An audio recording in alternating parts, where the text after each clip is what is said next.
Oh, what a surprise. Nobody called. Do you want to make a really good dessert that is foolproof? And I mean foolproof. Jamie Oliver. Kinda love him, kinda hate him. But this recipe is absolutely fabulous.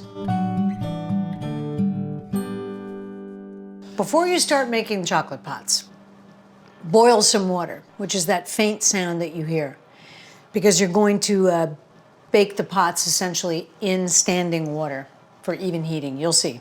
So keep some water almost boiling. The first thing you're gonna do is melt about 10.5 ounces or so. Our scale was broken, so we kind of eyeballed it. You're gonna melt this over a bain-marie. Do you have a bain-marie? So here we go. Voila. Just gonna keep that sort of gently melting, and it'll go quicker than you think. It's already melting. They tell you the water shouldn't touch the bottom of the bowl. If it does, it's okay. But you just wanna keep it slow, because if you heat chocolate very shockingly, it'll separate the cocoa butter, so you don't want that.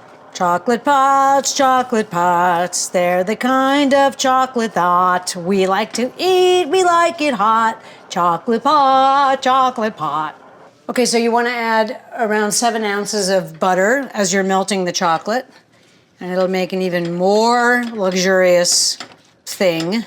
You know, you don't want people to see you putting 7 ounces of butter in something, because they're gonna go, I can't eat that, it's too fat. A dessert is a dessert. You don't eat 25 desserts, you eat 1 dessert. Okay? All right, I'm gonna take this off, and I'm gonna put it straight on the marble. And I'm gonna let this cool just a little bit. It's just absolutely stunning, high quality chocolate. Now I took about 1 1/3 cups of sugar, and I'm going to add to them 5 œufs, 5 œufs. When I was in France, because I was with my friend Madeline, who's 13, they let me speak French more because they didn't want to embarrass me in front of the kid. It was awesome. So I got to speak a little bit of French.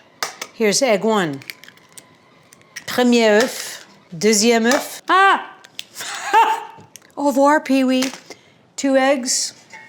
Let me tell you something. Your friends will crap themselves when you serve this. It's like literally a child could make this. 3, 4. Try to buy pastured eggs. If you can, and if you can't, obviously buy free-range eggs. Pastured eggs, like I told you guys, are like chickens you see in a movie about a farm, like chickens running around in furrows and stuff and eating bugs and shit. Ooh, this war. I don't know how you say 5th. This is the 5th egg. Voila! Boys, Lynn, stand back. Chocolate pots, chocolate pots. A little bit of salt.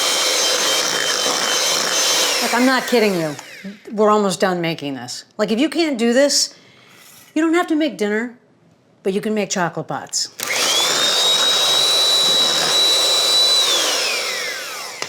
Okay, thick and frothy, which is exactly what we have. This is cooled a little bit. It's not a precious recipe. That's the other amazing thing. You just don't want this to cook the eggs when you pour it in. So you're gonna keep this on low, okay? And you're gonna go like this.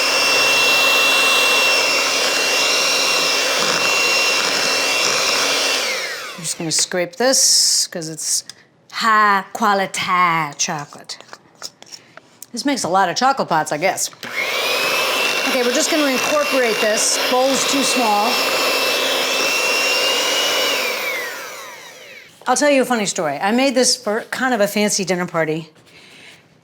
And Jamie, not the first time I made it, but the second time, he tells you to put it in a Ziploc and snip the bottom of the Ziploc. So I dutifully did that.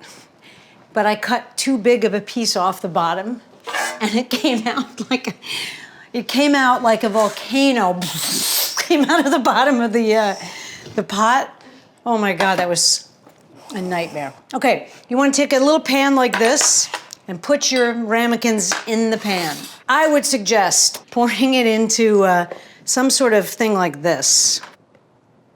And then you're just gonna go like this. Fill it up almost to the top. Did you see how easy this was? He uses like cutesy little mismatched teacups. It's like, that's not my style.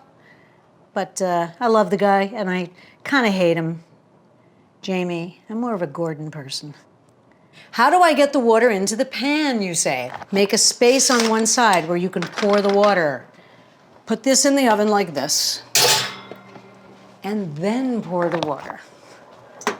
So you're gonna have no problem with water sloshing into the ramekins. You want it to go about halfway up, which is actually almost a kettle of water, actually. That's how it should look. 25 minutes, no more, no less. Okay, they were in for 25 minutes, a little bit more. What you're looking for is some cracking. So like you're looking for something like hard surface.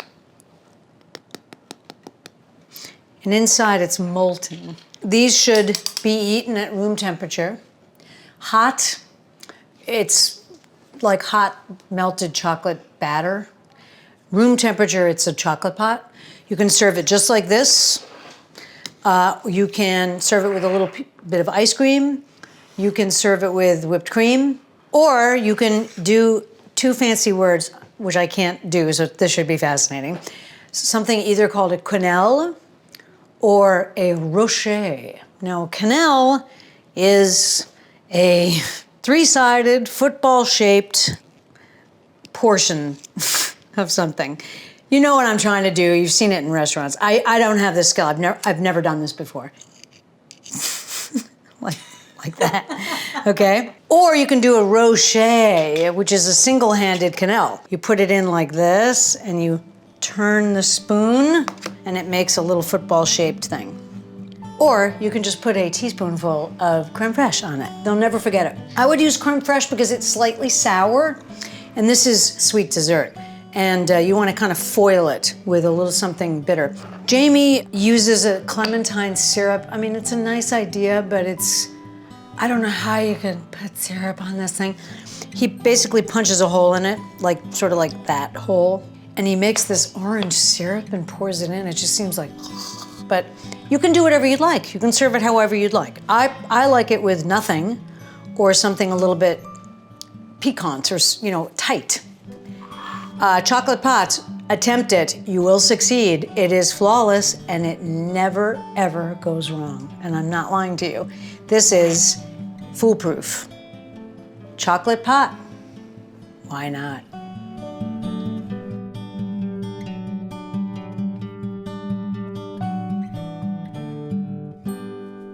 Chocolate pots, they're the kind of chocolate that we like to eat, we like it hot. Chocolate pot, chocolate pot.